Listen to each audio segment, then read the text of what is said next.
दोस्तों इस वक्त का सबसे बड़ा सवाल यह है कि क्या भारत ने एक हमले में पाकिस्तान की सारी न्यूक्लियर पावर को बर्बाद कर दिया? पूरी दुनिया में यह खबर चल रही है कि पाकिस्तान अपने ही परमाणु गेम में फंस गया है। जी हां, पूरे इंटरनेट पर यह खबर छाई हुई है कि कैसे भारत ने पाकिस्तान के किराना हिल्स में जो हमला किया उसके बाद उस जगह रखे न्यूक्लियर हथियारों को नुकसान पहुंचाया। जी हां, किराना हिल्स के इसी एरिया में पहाड़ों के अंदर बंकर बनाकर पाकिस्तान ने अपने न्यूक्लियर हथियार रखे थे। खबरें हैं कि इस पहाड़ के एक बेस पर आकर एक मिसाइल टकराती है जिसके बाद पूरी पाकिस्तानी फौज में हड़कंप मच जाता है। खबर यह भी है कि यह हमला ब्रह्मोस मिसाइल से किया गया है। हमला इतना ताकतवर था कि उस हमले से उस इलाके में रिक्टर स्केल पर 5 से ऊपर का अर्थक्वेक आ जाता है। फिर खबर आती है कि इस हमले के फौरन बाद वहां पाकिस्तान की न्यूक्लियर एसिड्स को नुकसान पहुंचता है, उससे रेडिएशन होने लगता है। उसी वक्त भारत पाकिस्तान के नूर खान एयरबेस को भी तबाह कर देता है। यहीं से कुछ दूरी पर पाकिस्तानी फौज का कमांड सेंटर भी था। फिर एक एक करके पाकिस्तान तो दोस्तों एक वीडियो लेके आया हूं। इस वीडियो को देखते हुए मुझे तो शर्म आ रही है। मुझे नहीं पता कि आप ये वीडियो देखेंगे आप कैसा फील करेंगे। वीडियो दिखाना मेरी मजबूरी है। अगर मजबूरी नहीं होती तो मैं कभी अपनी पूरी जिंदगी में कभी मैं ऐसा क्लिप या कभी ऐसी वीडियो में नहीं दिखाता। लेकिन आज बहुत मजबूरी हो गई क्योंकि बात यहां तक पहुंच गई कि हमारे अपने ही नहीं समझ रहे तो बेगानों से क्या गिला है।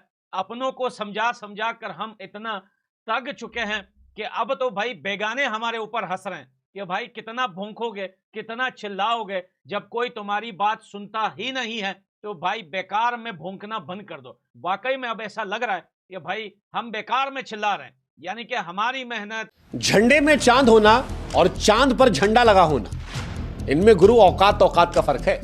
और हिंदुस्तान और पाकिस्तान के बीच में यह फर्क सबको पता है। पाकिस्तान वो है जो कर्जा लेके हिंदुस्तान से जंग लड़ रहा था, मुस्लिम देशों से कह रहा था हमको सपोर्ट करो कौम के चक्कर में। और हिंदुस्तान वो है जो अपने पैसे से लड़ते लड़ते भी एक मुस्लिम देश मालदीव को 50 मिलियन अमेरिकी डॉलर दे गया। यही अंतर है औकात का। और ये बात पाकिस्तान के तमाम क्रिएटर्स, स्पोर्ट्स स्टार्स, उनके यूट्यूबर समझते थे। और इसी वजह से दिन रात हिंदुस्तान की चापलूसी करना, हिंदुस्तान के ऊपर वीडियोस बनाना, हिंदुस्तान का नाम मुंह में पान की तरह रखना, हिंदुस्तान को अपना मक्का मदीना बताना। मतलब आप स्पोर्ट्स में उठा लो तो शायद ही कोई होगा जो विराट कोहली या रोहित शर्मा को एकदम भगवान बना के ना बैठा हो। और उसका कॉन्सेप्ट बड़ा सिंपल था। ये नहीं था कि ये लोग पसंद करते थे, बस इतना था कि इससे व्यूज मिलते थे। पाकिस्तान के एक्टर्स को देख लीजिए, भारत की फिल्मों में काम करने के लिए सारे डायरेक्टर्स को फॉलो करना, उनके गाने लगाना, इंडियन फिल्मों पर रील बनाना। जो पाकिस्तानी भाई बहन देख रहे हैं, मैं उनको बताना चाहता हूं कि आपकी फौज झूठी है, आपकी फौज मक्कार है और आपकी फौज नाकारा है। पाकिस्तानियों, ये हिंदुओं की साजिश है। ये देखो हिंदू किस तरीके से साजिश करता है। आप इसको S-400 मत समझ लेना कहीं गलती से। ये AI से बनाया है, मेजर गौरव आर्या ने अपने कंप्यूटर में बैठ के। ठीक है, जो आर्मी चीफ है जनरल आसिम मुनीर, उनको बता दीजिएगा कि भैया आसिम मुनीर साहब आपने चूरन खिलाया था लाहौरी वाला हमें। आगे से मैं पाकिस्तानियों को एडवाइस देना चाहता हूं कि जब हम जैश मोहम्मद और लश्कर तैयबा पे बम मारे ना, तुम आसपास मत रहना। देखो शहबाज शरीफ कुछ भी बोल सकता है, शाहिद अफरीदी पाकिस्तान का झंडा लेके गाड़ी में घूम सकता है, वो उसका अधिकार है, वो उसका हक है, हम कुछ नहीं कह सकते। लेकिन ये कौम से झूठ बोल रहे हैं। इंडियन आर्मी बहुत मारती है, दिन रात कुटैया हो रही है हमारी।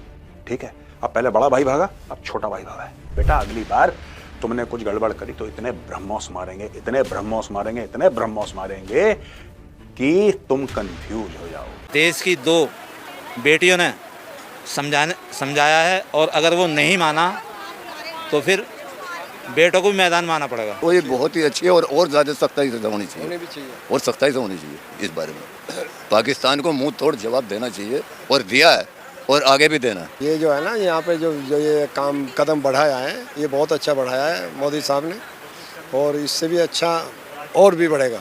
हम इसको बिल्कुल जवाब देने की पोजीशन में, और हमारी सेना को मैं प्रधानमंत्री जी से अपील करूंगा कि इनको भरपूर ढंग से जवाब दें, इनको सबक सिखाएं। ये कार्रवाई ये बिल्कुल सही तरीके से हुई।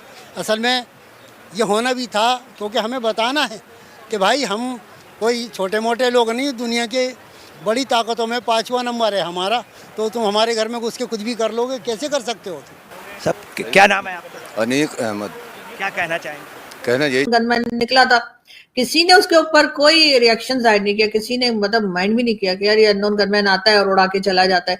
जितने लोगों का अननोन गनमैन ने मारा उनमें से कोई भी शरीफ आदमी बहरहाल नहीं था। सबके सब किसी ना किसी टेरर ग्रुप के साथ थे, खुद टेररिस्ट थे और इसी किस्म की हरकतें किया करते थे। लेकिन पाकिस्तान को अगर प्रोग्रेसिव तरीके से आगे लेकर जाना है और चाहते हैं कि पाकिस्तान में कुछ बेहतर हो, पाकिस्तान की कोई पासपोर्ट की इज्जत हो, कोई कंट्री की कोई इज्जत हो, तो फिर यह लोग आए यहाँ पर और यहाँ पर आके इन्वेस्टमेंट करना चाहे, यहाँ पर आके जो है वो टूरिज्म के लिए आए, या पाकिस्तान की सिक्योरिटी सिस्टम ठीक हो, लोगों को यहाँ आते हुए डर ना लगे, तो उसके लिए आप लोगों को सबसे पहले तो ये जितने टेरर ग्रुप हैं इनको पकड़ना पड़ेगा। इसलिए कि ये सिर्फ भारत की बात नहीं है, ये सिर्फ भारत को नुकसान नहीं पहुंचा रहे, ये हमें भी नुकसान पहुंचा रहे हैं, कंट्री के अंदर भी नुकसान हो रहा है, उसके साथ ईरान भी हमसे नाराज है, अफगानिस्तान भी नाराज है, और चाइना के लोगों को तो आपको पता ही है कि किस तरीके से उनके ऊपर अटैक्स होते रहते हैं। लेकिन आप हर बार ये नहीं कह सकते कि BLA ने कर दिया। वहाँ भारत में, भारत मेरे लिए बड़ा मुकद्दस है, क्योंकि जसदीप की जाए पैदाइश है, जो कि मेरा he is more than my brother, I can not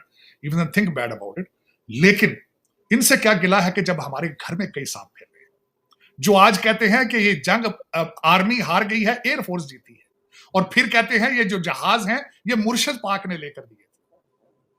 आज उनके बारे में भी एक वाकया अर्ज करना चाहूंगा कि अब उनका भी मुहासबा करने का टाइम आ चुका है।